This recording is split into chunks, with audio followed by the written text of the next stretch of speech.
Good evening. You're watching the main news on HKIBC. I'm Raymond Yeung. And I'm Carain. Here's a look at tonight's top stories.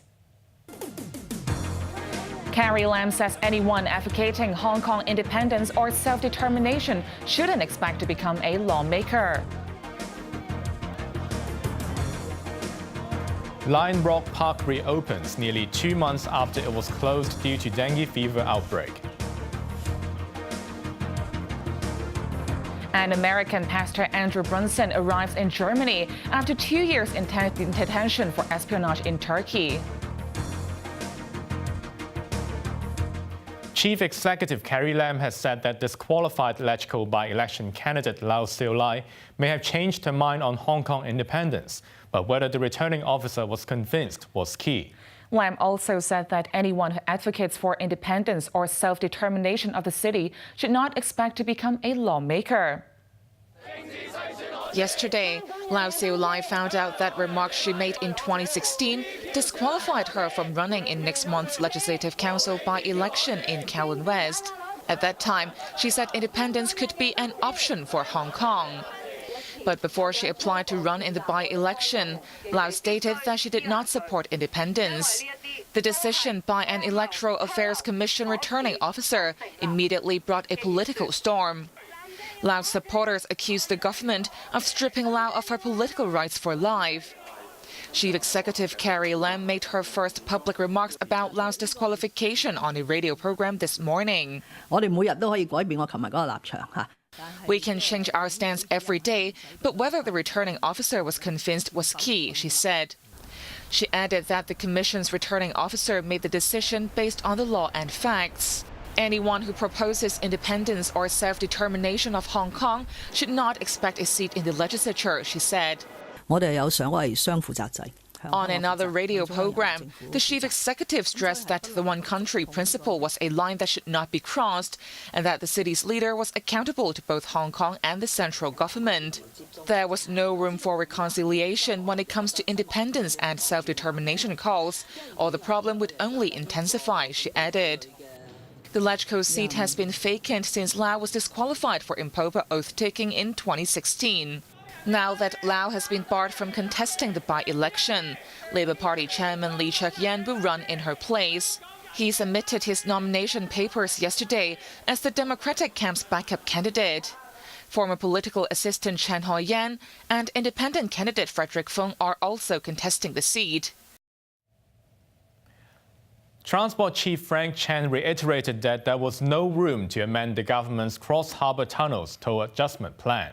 Meanwhile, Chan said the government would boost transitional housing supply to ease the plight of subdivided flat tenants. Yeung reports. Rekindling hope was the tagline of Chief Executive Carrie Lam's policy address, but she wasn't the only government official using the slogan. Transport and Housing Secretary Frank Chan offered similar words to 270,000 public housing applicants. Look at the numbers and you will find hope, Chan said on a radio program this morning. He explained that the government remained on track to provide 10,800 public units in the next 5 years, which would exceed the supply target. Under its long-term housing strategy, 180,000 new public homes are slated for delivery in the next decade. Another 280,000 units are expected from the private sector. The government also plans to boost transitional housing supply. This will cater to tenants of subdivided flat who are in a long public housing queue. One solution being floated is converting industrial buildings into transitional homes. On a separate note, Chen clarified that the government did not try to strong-arm lawmakers into supporting its toll adjustment plan for cross-harbour tunnels. He said the government has reached an agreement in principle with the operator of Western Harbour Crossing, and any adjustment would jeopardize it. Under the current proposal, tolls for the cross-harbour tunnel and Eastern Harbour Crossing will go up. The extra revenue would be used to pay for reducing tolls at the Western Harbour Crossing. The chief executive said yesterday that the adjustment plan would be abandoned if the government could not secure its passage at the Legislative Council. But she can expect pushback at LegCo, as lawmakers from both camps have questioned the effectiveness of the scheme. Yu Pinam, HKIBC. Chief Executive Carrie Lam has said it would be a pity to not push forward with developing farmlands in partnership with the private sector, just to avoid collusion accusations. She also says she would be troubled by her conscience if she doesn't strive to build the mega lantau artificial island for the next generation. Developing farmland in the new territories has been a headache for the government. The pain stems from private developers owning at least 1,000 hectares of it. To fully utilize these sites, Chief Executive Carrie Lam proposed a land sharing pilot scheme in her policy address.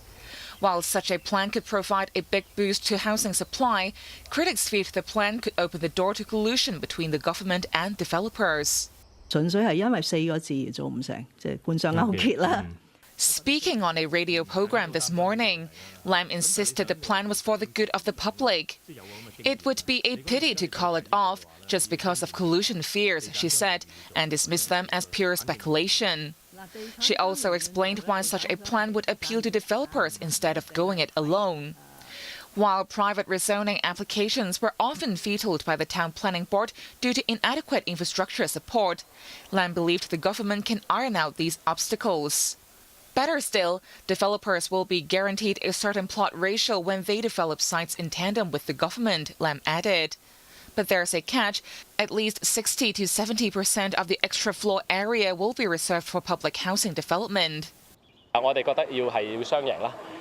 We think the most important thing is whether it could be a win-win situation, Sun Hung Kai Properties Executive Director Adam Kwok said.